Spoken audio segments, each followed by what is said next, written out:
just, wala na, the silence is deafening.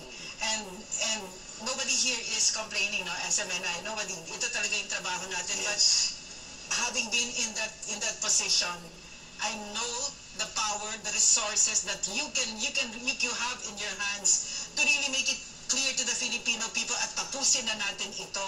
No, kasi I think, no, tama, I agree with Eric, no, one of the biggest mistakes that we can commit right now is to underestimate the CPP, NPA, NDF.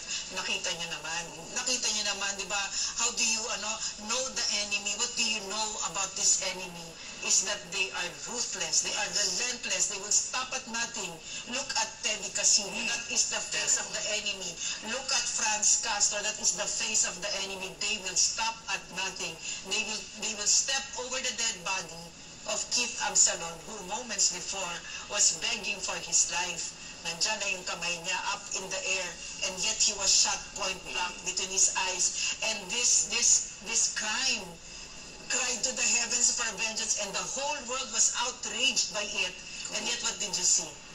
2 seconds after, it was Teddy Casino, Nery Colmenares, mouthing faithfully the lines of this terrorist organization. Peace talks daw. At saka daw, buti pa ang NPA nag-a-apologize, ang sundalo hindi. So nakita nyo ba kung gaano ka focused itong mga kalaban natin, at nakikita nyo ba na talagang may saltik sa utak itong mga kalaban natin. So ang kung ako ito, kung sa bagay lahat naman kami dito ganito, tatapusin ko ito ngayon. At tatapusin ko ito ngayon, pero mahirap yon pag hindi namin kasama ang gobyerno. Dapat nagsasalita ang gobyerno. Dapat binibigyan ninyo ng suporta ang Vice President pag siya ay nagsasalita laban kay Franz Castro. Bakit tahimik ang NTF-ELCAC Stratcom?